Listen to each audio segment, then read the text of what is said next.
Eski Çukur ruhu ve eski Yamaç Koçovalı geri döndü. Bu dönüş sadece bir başlangıç. Asıl geri dönüş önümüzdeki bölümde olacak ve yaşanacak olaylar herkese ekranları kilitleyecek.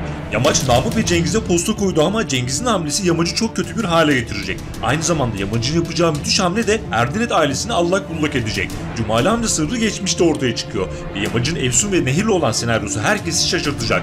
Bunun yanı sıra Erdinetlerle ilgili bomba bir senaryo bizi bekliyor ve bir de sevilen efsane oyuncu diziye geri dönüyor. Tüm bunları, yeni gelişmeleri ve daha fazlasını birazdan sizlerle paylaşacağız. Videoyu izledikten sonra yeni bölüm heyecanınız üst seviyede olacak. Şimdi hemen başlayalım.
Erdenet ailesi sezon bitene kadar birer birer yok olacak. Çünkü ölümün simgesi olarak nitelendirdiğimiz portakal ve portakal suları eşliğinde büyük bir aile kahvaltısı yapmışlardı. Hepsi masanın başına toplandılar. Hatta sonradan Efsun'un da o masaya oturması acaba Efsun da mı ölecek sorusunu akıllara getirdi. Evet, Erdinetler Çukur ve Koçovalılara büyük zararlar verecekken aynı zamanda da kökleri kuruyacak. Fakat masada Erdinetlerden sadece bir kişi yoktu. O da Kulkan. Şimdi mevzuyu Kulkan'la Yamaç'ın yapacağı plana bağlayalım. Geçtiğimiz bölümde Yamaç, Olga ve Çağatay'ın konuşmasını gizlice dinlemişti. Olga Çağatay'a Yamaç'tan Ögüde'yi öldürmesini istediğini söyledi fakat Çağatay bu duruma çok kızdı. Çünkü Yamaç'ın aile içindeki problemlerden haberinin olmasını istemiyor. Bunu öğrenen Yamaç ise durumu kendi lehine çevirecek ve bombasını patlatacak. Bu konuda şöyle bir senaryo ihtimalinden bahsedelim. Yamaç Olga'nın istediği gibi Ögüde'yi gizlice öldürür fakat kimse Yamaç'ın öldürdüğünü bilmez. Çünkü zaten Çağatay bu durumu halledeceğini Olga'ya söylemişti. Ögüde'nin ölümünden sonra ise aile içinde işler karışır. Yamaç bu durumu Çağatay'ın üzerine yıkar ve sahneye Kulkan Erdenet çıkar. Abisi Ögüde'nin intikamını almak isteyen Kulkan aile içinde terör estirir. Zaten bomba bir karakter olacağının sinyalleri verilmişti. Böylelikle Erdenet ailesi içinde karışıklık çıkarmaya başaran Yamaç hem vakit kazanmış olacak hem de düşmanlarına ciddi bir zarar vermiş olacak. Tabi ilerleyen bölümlerde bu konuda Cumali amcanın da büyük etkileri olacak. Yamaç, Efsun, Çağatay ve Nehir senaryosuna ve diğer gelişmelere geçmeden önce kısaca Cumali amca ve Büyük Sır senaryosuna değinelim. Önceden de söylediğimiz gibi geçmişte yaşananlar geleceğe ışık tutacak ve büyük sır yani Cumali amca sırrı ortaya çıkmış olacak. Üstelik bu konuyu aydınlatan isim Kahraman Koçovalı olacak. Yamacın verdiği ipucu sayesinde Halil İbrahim'e yani Cumali amcaya fazlasıyla yaklaşan kahraman karşısında Nedim'i bulmuştu. Ve hatta Nedim Halil İbrahim'in peşini bırakması gerektiğini, aksi halde ağır sonuçları olacağını söyledi. Fakat kahraman durmayacak. Sır perdesini aydınlatmak için yine harekete geçecek. Bu sahneler yine flashback olarak bize izletilecek. Birisi arası bozuk olan Cumali amca Halil İbrahim adını kullanarak Koçovalıların ve Çukur'un en nefret ettiği uyuşturucu işinin bir numarası haline geldi. Hatta bu durum ilerleyen bölümlerde de büyük sıkıntılar çıkaracak. Şimdiye kadar Cumali amca için sürekli olumlu şeyler söyledik. Fakat uyuşturucu konusunda başta Yamaç olmak üzere Koçovalı kardeşlerle karşı karşıya gelecek. Fakat Cumali amcanın amacı elbette hiçbirine zarar vermek değil. Zamanında kahramanı öldürme fırsatı varken ona bile zarar vermemişti. Hatta kahraman bu durumdan şüphelenmişti ve işin içinde bir şeyler olduğunu anlamıştı. İşte önümüzdeki bölümde bu mevzunun devamı ile ilgili flashback sahneler bizleri bekliyor olacak. Heyecanın üst seviyede olacağı bu anlarda Cumali amca ile ilgili sır dolu perdeler iyice açılmış olacak. Son olarak Afganistan'a giden Cumali amcanın 2 bölüm içinde sahneye çıkması beklenecek. Bununla birlikte Çukur'un olmazsa olmaz efsane adamı Vartol da yeniden sahalara dönmüş olacak. Ve umuyoruz ki güzel bölümlerle ve yüksek reytinglerle Çukur'un 5. sezonunda olur. Bu sezon final yapacağı söylentileri var ve büyük ihtimalle final yapılacak, fakat bu durum %100 kesinleşmiş değil. En az 5 bölüm sonra netleşmiş olacak. Bunun yanı sıra Alev Alev dizisinde oynayan Çukur'un Mahsuru da birkaç bölüm sonra Çukur'a geri dönüş yapacak. Şimdi gelelim Yamaç, Efsun, Çağatay ve Nehir senaryosuna.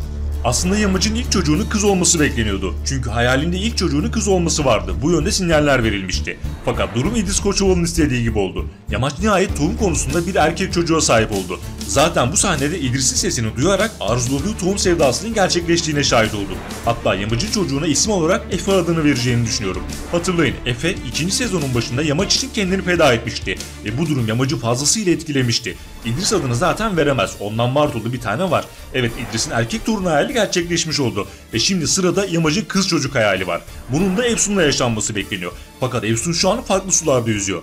Yamaç'ın Nehir'e gittiğini gördükten sonra öfkeden deliye dönen Efsun tüm gününü Çağatay'la geçirdi. Ve hatta yetmezmiş gibi Çağatay'ın kendisini öpmesine izin verdi. Bu durumda kimileri Efsun'u haklı bulurken kimileri ise haksız buldu. Sizce bu konuda Efsun haklı mı, haksız mı? Yorumlarda mutlaka belirtin. Evet, Efsun kendini Yamaç'tan bir adım geri çekecek demiştik ve bu yöndeki senaryonun startı verilmiş oldu. Bunun devamı gelecek. Çünkü Yamaç Efsun'la Çağatay'ı baş başa gördükten sonra iyice öfkelendi. Hatta bu konuda Efsun'a baskı yapacak, fakat Efsun dediğim dedik bir şekilde davranarak kendi bildiğini okuyacak. Tabii kalbi daima Yamaç'ta olacak. İşte bu konuda bir önceki videoda bahsettiğim Yamaç Çağatay senaryosu oluşuyor. Buna göre Yamaç eşittir İdris, Çağatay eşittir Edip, Efsun eşittir Melia. Sonucunda ise ilerleyen bölümlerde Çağatay'ın ölümü Yamaç'ın elinden olacak. Diğer yandan Efsun ve Yamaç arasındaki aşk senaryosu ise tıpkı Karaca ve Azeri'ninki gibi biraz zorlu bir hal alacak. Nehir konusunda ise zaten ne olacağı konusunda sinyal verildi. Bu ikilinin sadece ortak bir çocuğu olmuş oldu. Şimdilik bu kadar. Nehir'in bazı konularda Yamaç'a karşı tavrı net olacak. Şimdi gelelim Karaca'nın hamleleriyle Akın ve Cumali senaryolarına. Akın önümüzdeki bölümde biraz daha ön plana çıkacak ve hatta çatapat sahnelerinde Çukur elemanlarına liderlik yaparak aksiyon dolu sahneler izletecek. Cumali ise önümüzdeki haftadan itibaren biraz daha geri planda olacak. Hatta önümüzdeki veya bir sonraki bölümde Cumali'yi hiç göremeyebiliriz. Tabi bu durum senaryo gereği olacak. Çünkü Yamaç'ın eve ve Çukur'a dönmesi işlerin gidişatını tamamen değiştirecek. Öte yandan Karaca'nın rahat durmayacağını, yeni hamleler yapacağını zaten biliyor ve söylüyorduk. Bu konuyla ilgili iki ince mesaj verildi. Birincisi Sultan'a verdiği silahı ve ne amaçla verdiğini unutmadığını gördük. İkincisi ise Akın'ın kafasına silah dayaması. Aslında bu ilerleyen bölümler için bir spoiler olabilir. Fakat şimdilik Karaca kendini frenliyor. Efsun ve Akın hedefi hiçbir zaman değişmeyecek. Bunun sonucunda ise ya Karaca ölecek ya da Akın. Bunun yanı sıra Karaca, Cumali ve Damla arasında da büyük gerginliklere sebep olacak.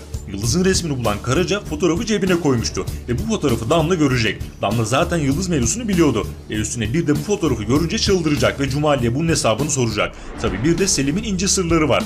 Birçoğunuz ne olduğunu zaten biliyor. Bu konuya girmeyeceğim. Merak edenler çok önceden yaptığım bu videoyu izleyebilir. Kısacası Koçovalı ailesi içinde ortalık yine karmakarışık olacak. Son olarak Cumali ve Çağatay ile ilgili yaşanması beklenen şu senaryodan da bahsedelim. Çağatay'ın altınlarını ele geçiren Cumali, tefeci Sermet'e verdiği tapuları geri almak için altında ödeme yapmaya gidecek, fakat kötü bir sürprizle karşılaşacak. Bu durumda Cumali'den beklenen tabii ki Sermet'i öldürmek. Fakat asıl bombayı Çağatay'a patlatacak. Ne de olsa tüm tapular elinde. Tapulara karşılık altınları isteyebilir ve böyle bir durumda Çukur'u çok zorlu bir süreç bekliyor olacak. Bakalım bu konuda Yamaç Koçovalı devreye girecek mi? Hep birlikte izleyip görelim. Önümüzdeki günlerde yeni videolar gelmeye devam edecek dostlar. Kaçırmamak ve anında haberdar olmak için abone olup bildirimleri açmayı unutmayın. Kendinize iyi bakın, hoşça kalın.